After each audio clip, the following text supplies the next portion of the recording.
Hello everyone, I'm Officer Cedric Loxley. Today, I want to tell you about something that happened to me while working as a police officer. It started on a Tuesday in late October, about 4 years ago now. I was working the overnight shift, 11 at night until 7 in the morning, which, after 20 years on the job, you'd think would feel routine. And mostly it does. You develop a kind of rhythm. Check the gas station on Crescent, loop through the park, run a pass down Millhaven Avenue, watch the lights in the diner flicker on around 2 a.m. when the cook starts his prep. You know the sounds a neighborhood makes at night, and you know when something's off. That particular shift, I was partnered with Ryan Mercer. Ryan had been with the department about 6 years at that point. Good instincts, steady head on his shoulders, the kind of officer who doesn't need to be told twice. We were running a quiet night, a minor fender bender near the highway overpass, one noise complaint that dissolved when we knocked on the door, and we were about 40 minutes into a coffee stop at the Sunoco when Melissa Grant came over the radio. Melissa was our overnight dispatcher. She'd been doing the job for 15 years, and she had this way of delivering a call that told you more than the words did. If she sounded flat and measured, it was routine. If there was a slight pause before she spoke, something was wrong. She paused before she spoke. 211, I've got a 911 from a female caller. Address showing as 417 Aldermore Drive. Caller is audibly distressed. She said she needs help. Then the call dropped. I've tried to reconnect, no answer. Ryan looked at me. I was already putting the lid on my coffee. Aldermore Drive was about 8 minutes from our position, on the western edge of town, in a neighborhood called Hester's Mill. It used to be a solid middle-class area back in the 90s. Colonial-style homes, cul-de-sacs, mature trees, but it had gone quiet in the years since. Not dangerous, just quiet. The kind of neighborhood where houses sit for a long time before selling. Ryan drove, and I pulled up what records I could access from the car. 417 Aldermore came back immediately, and what it told me stopped me mid-sentence. The property was listed as vacant, had been since 2016. The owner of record was a Thomas A. Grady. Last known address, the same property. There was a flag on the file, a missing persons report, opened in March of 2016, currently classified as inactive. I told Ryan what I was reading. He didn't say anything for a few seconds. A 911 from a vacant house, he said. That's what we've got. We came down Aldermore Drive with our headlights on, but no emergency lights. Standard approach for a welfare check. You don't want to escalate a situation you don't understand yet. The street was empty. Most of the houses had their porch lights off.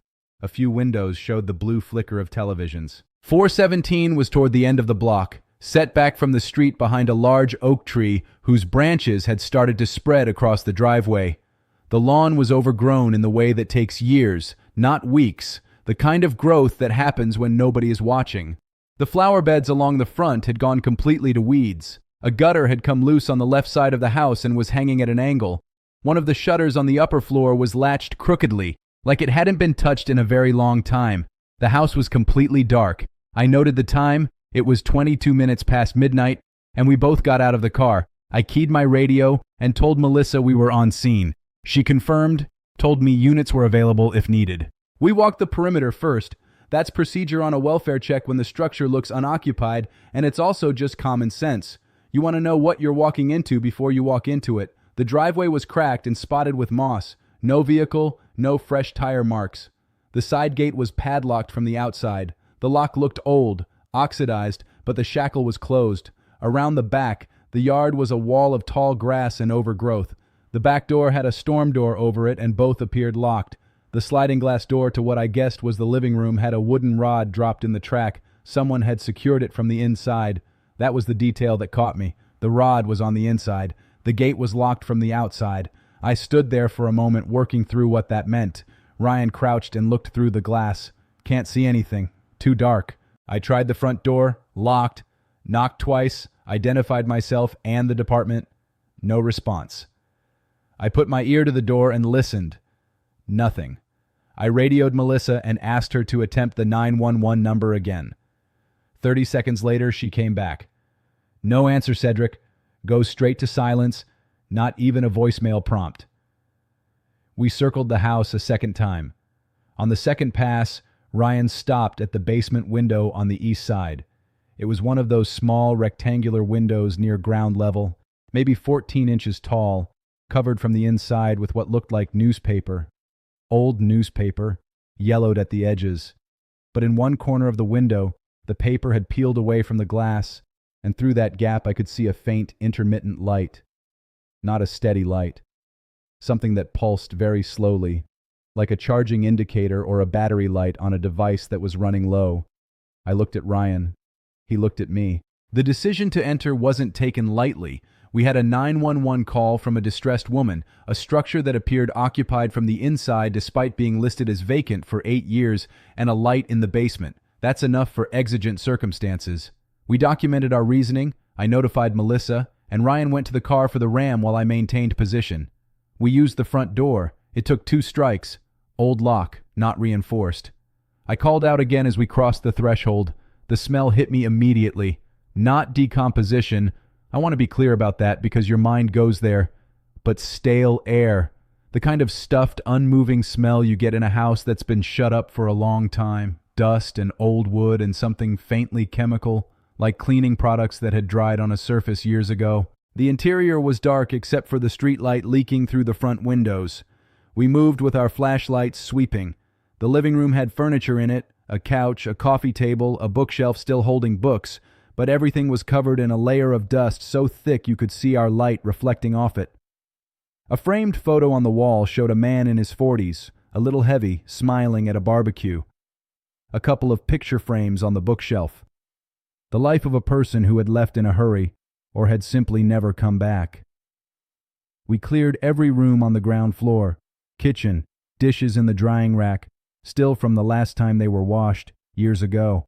A calendar on the wall showing February 2016. A chair pulled out from the kitchen table at an angle like someone had stood up and walked away and never come back to push it in. The upper floor was empty. Bedrooms. A master with an unmade bed. Clothes still in the closet. A second bedroom that had been used as an office. Papers on the desk gone wavy from moisture and time. A bathroom with a ring of rust around the drain. Then the basement. The door was in the kitchen, unlocked. The stairs were wood, and they creaked on every step. At the bottom, my flashlight found the source of the pulsing light immediately. A mobile phone lying face down on a workbench, its charging indicator blinking orange. The phone was newer than anything else in this house. It had a cracked screen and no case.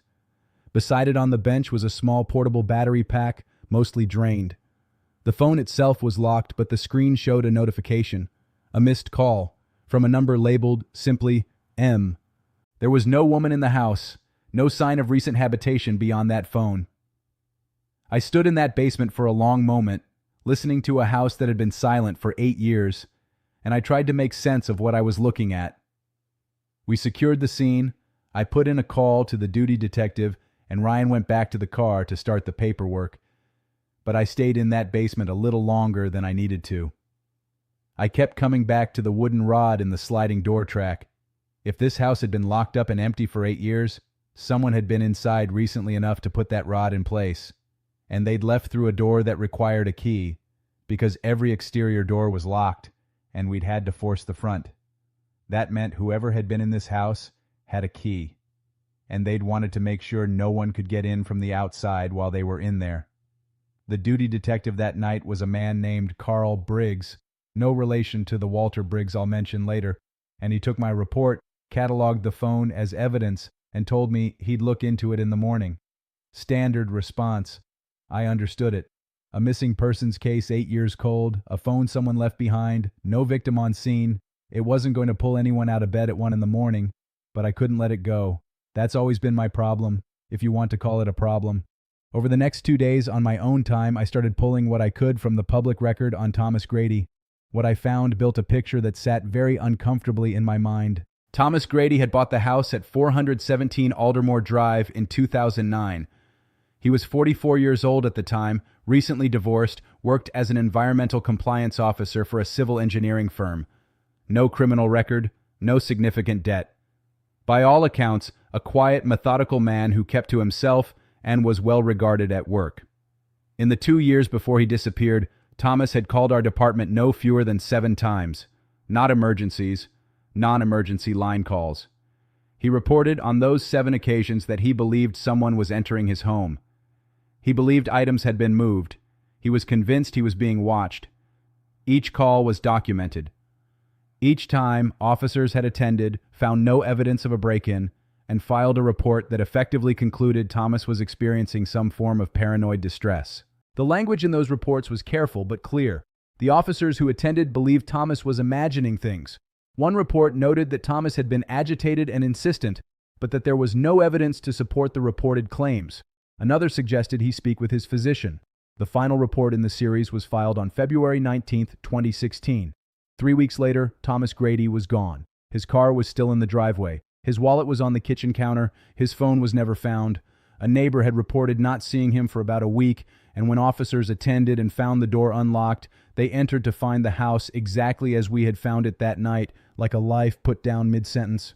The missing persons investigation had run for about 6 months before being reclassified as inactive. No body, no confirmed evidence of crime, no clear suspects. Without more to go on, the case had gone into a drawer. I submitted a formal request to have the phone we'd recovered sent to digital forensics. That request took 11 days to get approved, which was frustrating but understandable given the caseload. In the meantime, I went back to Aldermore Drive. The second time I visited the house, I brought Ryan with me, and we had a proper look around in the daylight. We had authorization. I'd cleared it with my sergeant on the basis of the 911 call and the recovered evidence. We spent about 3 hours on the property. What we found on that second visit began to change the shape of everything. The dust on the ground floor was settled and old, as I mentioned, but in 2 specific areas, it was disturbed. The first was a path from the back door, through the kitchen, and down to the basement, a very slight disturbance, like something being dragged, or someone walking carefully, but enough to see under a good flashlight at the right angle. The second was in the basement itself, around a metal shelving unit against the north wall. Ryan noticed it first. He was running his flashlight along the floor, and he stopped and said, "Cedric, come look at this." The shelving unit had been moved recently. You could see the marks in the old dust where the feet had scraped, and when we pulled the unit away from the wall, we found that the drywall behind it wasn't original. It was newer, maybe 5 or 6 years old, and it had been cut and reseated, not by a professional, but carefully enough that you wouldn't notice unless you were looking. We didn't breach it that day. I needed to do this correctly, by the book, so that anything we found would hold up properly. I documented everything photographically, submitted my findings in writing, and formally requested that Detective Sarah Whitman be assigned to the case. Whitman had been with our department's investigations division for 12 years, and I'd worked with her on 3 previous cases. She was rigorous and she was thorough, and she didn't dismiss things because they were inconvenient. Whitman came on board within 48 hours. The first thing she did was sit down with me and Ryan and ask us to walk her through everything, from the 911 call to the dust marks to the reseated drywall. She listened without interrupting, took detailed notes, and at the end she said, "Tell me about the 911 call. The woman, what do we have on that?" What we had was almost nothing. The number had come back to a prepaid phone purchased at a pharmacy about 40 miles away, paid in cash, no name on the transaction. The phone had been used exactly once, to make that 911 call. No other outgoing calls, no texts. The call itself had lasted 43 seconds. Melissa had pulled the audio for us, and we listened to it twice together in Whitman's office. The voice was a woman's, late 20s, early 30s, I estimated. She was trying to speak quietly, but she was frightened. You could hear it in the way her breath was controlled, like she was working to keep her voice down. She said, "I need help. I'm at..."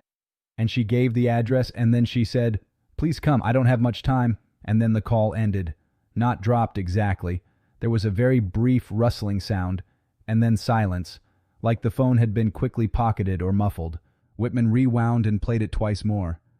"She knew the address," she said. I'd noticed that too. She hadn't paused to think about it. She'd given it immediately, like someone reciting something they'd rehearsed. We executed the search of the concealed space behind the basement shelving unit on a Friday morning, with Whitman present, Ryan, 2 evidence technicians, and Detective Marcus Hale, who had been assigned to assist. I'll come back to Hale. The space behind that drywall was approximately 5 feet wide and 4 feet deep, carved out of an old storage alcove. Inside were things that Thomas Grady had gathered over what looked like a period of years. There were 4 journals, composition notebooks, the kind you buy in bulk. They were filled front to back in a precise, small handwriting. There was a portable hard drive in a Ziploc bag. There were printed photographs, dozens of them, pinned to a corkboard that had been mounted to the back wall and padded with a towel so it wouldn't rattle. There were printed maps of the industrial district on the western edge of town, an area called the Latimer Corridor, marked up with handwritten notations, and there was a folder containing printouts of news articles, most of them from local papers, all of them concerning missing persons, 5 separate cases spanning about 11 years. We took everything into evidence. The evidence techs cataloged and photographed in place before removing anything. I watched the photographs come down off that corkboard one by one, and something about the order they'd been arranged in told me that Thomas Grady had not been a paranoid man inventing threats. He had been a careful man who had found something and spent years trying to understand it. The journals took 3 days to properly review. Whitman and I split them, reading parallel, and then we exchanged to cross-read. What they contained was a chronological record beginning in early 2013 and continuing through, as best we could establish, the fall of 2015. Thomas had become suspicious, in his words, of the traffic patterns he noticed at 2 facilities in the Latimer Corridor, a storage and distribution company called Vantech Holdings, and a waste processing subcontractor called G-Line Environmental Services. Thomas's professional background was environmental compliance. He knew what normal industrial operations looked like, and he believed these 2 facilities were operating outside their permitted parameters in ways that were being concealed. But as his investigation deepened, and it was an investigation, methodical and documented, he started to find something he hadn't expected. He started finding names of people who had raised concerns about the Latimer Corridor and then disappeared from public record. Names of former employees, names of subcontractors who had wound up on missing persons lists. The 5 cases in his folder were just the most recent. He believed there were more going back further. He also believed he had been found out. The last entries in his final journal, written in October 2015, describe his certainty that people were entering his home. He didn't believe it was random or paranoia. He believed it was a warning. He wrote, "They want me to stop. They want me to know they can reach me here. I'm not going to stop, but I need to be careful." 4 months after that entry, Thomas Grady was gone. I need to tell you about Walter Briggs. Walter was a man in his 60s who had been living rough in the Hester's Mill neighborhood for about 3 years. He had a spot he'd made for himself in a drainage culvert 2 blocks from Aldermore Drive. We knew Walter, most of the overnight shift did, and he was cooperative and observant in the way that people who have no walls around them often are. He saw things. He remembered things. Ryan tracked him down for us about 2 weeks into the investigation, and we sat with Walter on a bench near the park for about an hour. He told us that he had seen a woman on Aldermore Drive on several occasions over the past year. He described her as in her early 30s, dark hair, always moving quickly, usually in the early morning hours, between 2 and 4 a.m. He said she always came from the direction of a parked car, different cars each time, and always entered through the back of the house at 417. He said he'd seen her maybe 6 or 7 times. He also told us something that made the back of my neck prickle. He said the last time he'd seen her, which he estimated was about 10 days before we'd responded to the 911 call, she hadn't been alone. There was a man with her. The man had waited by the car. He was well built, Walter said, and he stood with his arms folded the whole time, not moving, just watching the street. Walter couldn't give us a plate number, but he remembered the car was dark-colored, possibly blue or black, a sedan, and he thought it might have had a dealer plate frame, though he couldn't be sure. The portable hard drive we'd recovered from the concealed space took about 10 days to get into. It was encrypted, and our digital forensics team had to work through it carefully. What it contained, when they finally accessed it, was an organized archive of everything Thomas had gathered, scanned documents, photographs, audio files, and a single video. The video was about 18 minutes long, shot on what looked like a phone camera, apparently from inside a vehicle parked near the Latimer Corridor at night. It showed vehicles, trucks, and vans entering the rear gate of the G-Line Environmental Services facility at hours when the facility was not supposed to be operating. It showed those vehicles leaving approximately an hour later. It showed, on 3 separate occasions, what appeared to be a person being transferred from one vehicle to another. I watched that video 4 times. Sarah Whitman watched it twice, and then sat very still for a long time. It was around this point that Emily Ross came into the picture. Emily was a journalist, mid-30s, who wrote for a regional investigative outlet. She reached out directly to our department with a formal information request, citing the Thomas Grady case by name, which told us immediately that she had sources inside the department because Grady's name had not been released publicly in connection with any active investigation. Whitman made the call to meet with her rather than stonewall, which I thought was the right decision. We met Emily at the department's conference room. She came with a laptop and a folder that was, if I'm being honest, nearly as organized as anything in Thomas Grady's hidden room. She had been working on a story related to the Latimer corridor for 3 years. She had identified the same 5 missing persons cases Thomas had identified, plus 2 additional ones he apparently hadn't connected. She had financial records she'd obtained through a combination of public records requests and source documents showing that both Vantech Holdings and G-Line Environmental Services were subsidiaries of a parent company registered in Delaware, a holding company called Primark Logistics Group, which itself had opaque ownership running through 2 shell companies. More importantly, Emily had a source. She wouldn't name them at that meeting, but she said her source had provided documents showing that Primark Logistics Group had, over a period of roughly 12 years, been using the Latimer corridor facilities as a transit and processing point for a human trafficking operation. Not large scale in the conventional sense. This wasn't a mass movement operation. It was selective, targeting specific individuals, primarily people who had been asking inconvenient questions about the facilities or the company's operations. I want to be very precise about how I describe this because it matters. This operation had apparently identified people who posed a threat, whistleblowers, investigators, journalists, compliance officers, and made them disappear. Thomas Grady had been one of those people. The 5 missing persons cases in his folder were others. When Emily finished laying this out, I remember looking at Whitman, and Whitman looking at me, and neither of us saying anything for a moment. Then Whitman asked Emily one question. "Is your source safe?" Emily paused. Then she said, "I think that's the person who called 911. That was the moment Nicole Bennett entered the investigation by name. What we pieced together over the following weeks was this. Nicole Bennett was 31 years old, a former administrative employee at Primark Logistics Group's corporate office.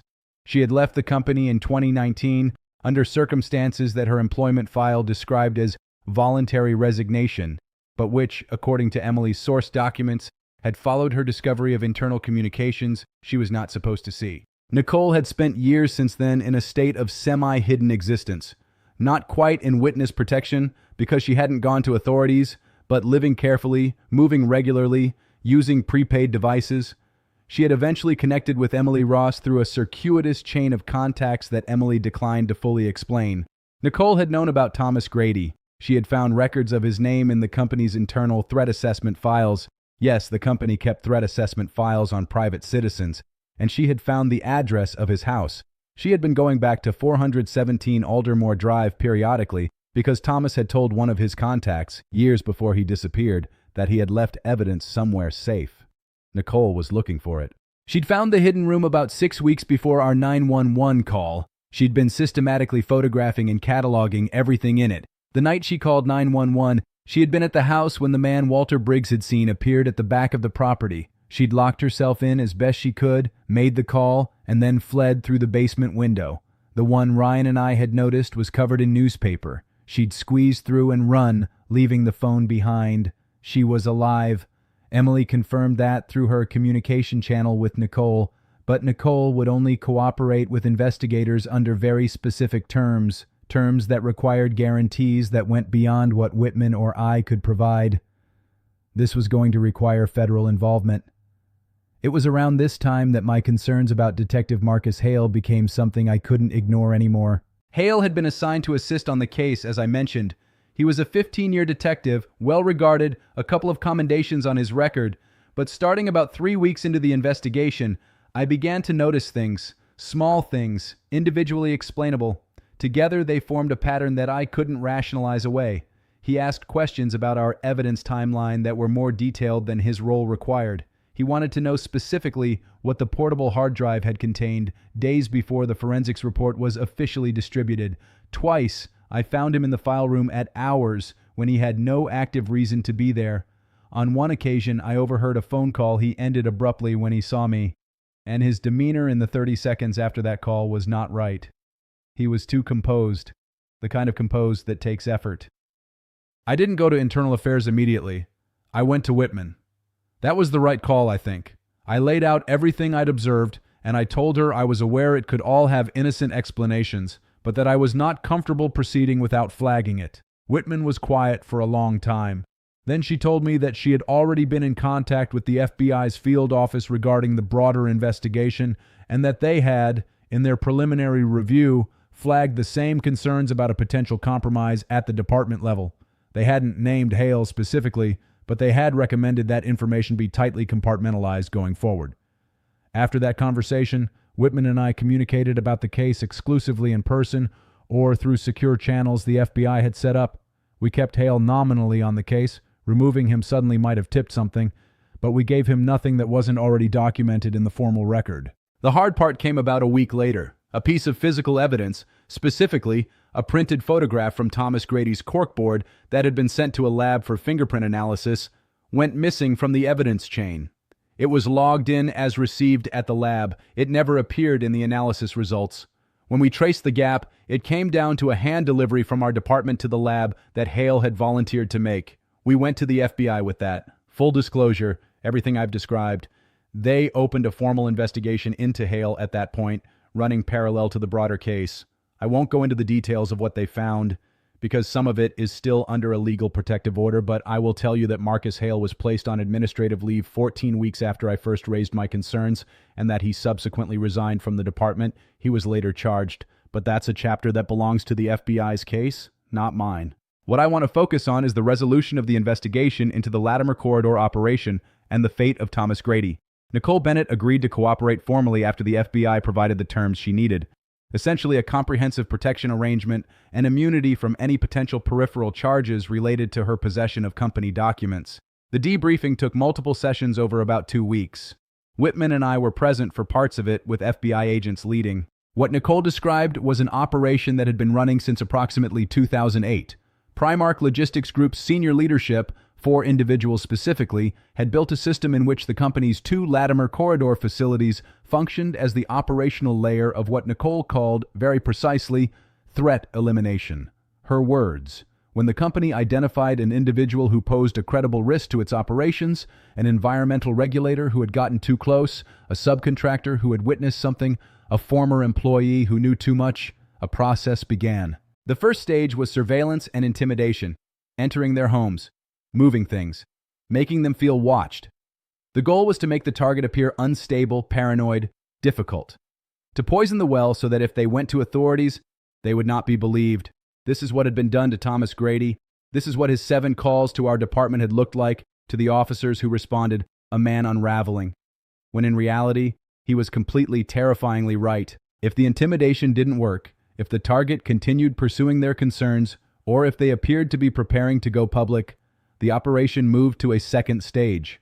I'm going to stop short of detailing that stage fully, because the criminal proceedings are ongoing and I want to respect that process. What I will say is that Thomas Grady had been taken.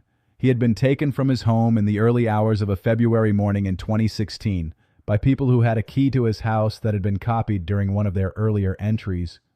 He was alive. I want you to hear that clearly.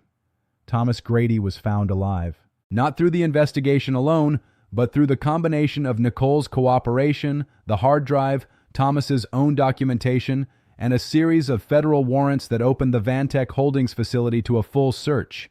He had been held, I'll leave the specifics vague again for legal reasons, in circumstances that had affected his health significantly, but he was alive, and he was coherent. And when investigators finally reached him, the first thing he said, reportedly, was that he had left his evidence somewhere that no one would look. He was right about that too. For 8 years, no one had looked. The arrests were coordinated across 3 states on a Thursday morning in late April, about 6 months after that initial 911 call. Whitman called me at 5:30 a.m. to tell me it was happening. I was already awake. I don't think I'd slept more than a few hours in a row in weeks.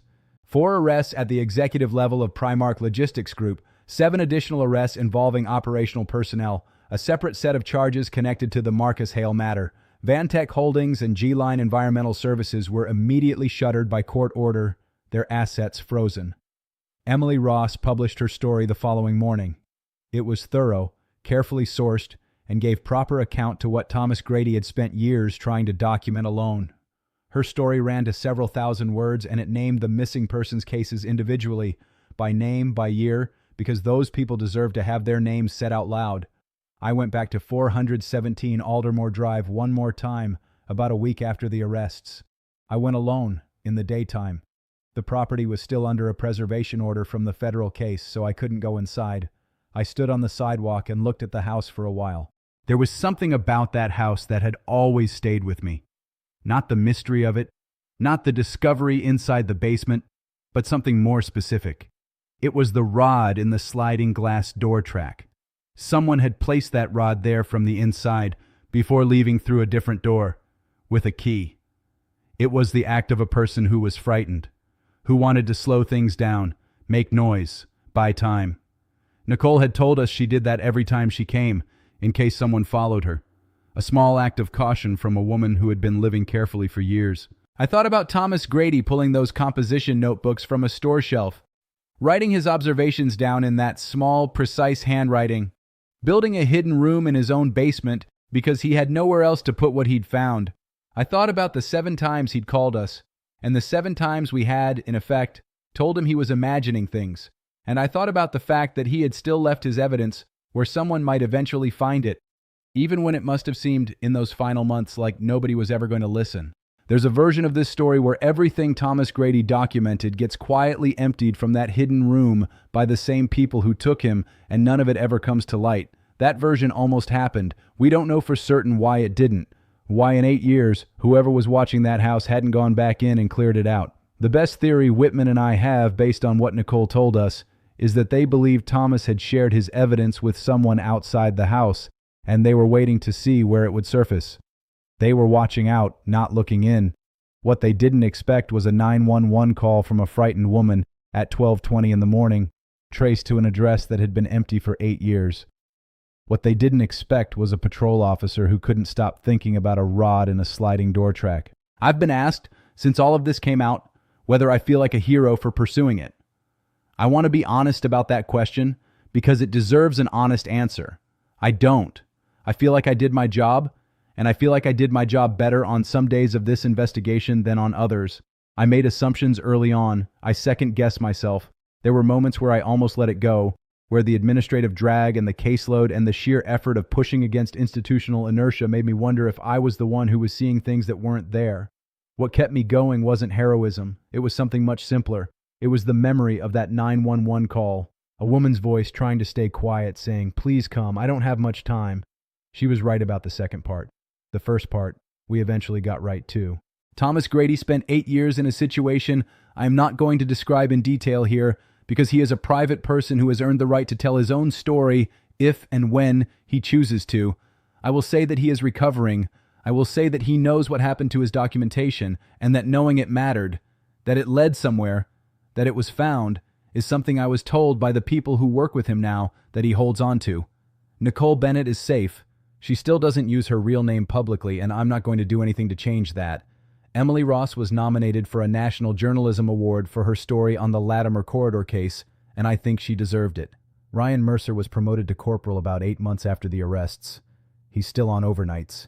He sends me texts sometimes at 2 in the morning when something strange comes over the radio, just a line or two, and I always write back. I retired from the department 14 months ago after 22 years. I didn't plan it around this case. The timing was already in the works, but I'll tell you honestly that when I drove out of the lot for the last time, I thought about 417 Aldermore Drive.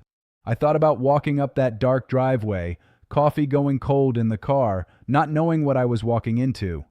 That's the thing about this job that you never quite convey to people who haven't done it. You don't always know when you pull up to a call what it's going to turn out to be. Most of the time, it's exactly what it looks like. Sometimes it's less. And occasionally, not often, but occasionally, it's something so much larger than the address on the screen that you spend years afterward turning it over in your memory. This was one of those times. I'm Cedric Loxley. Thanks for listening.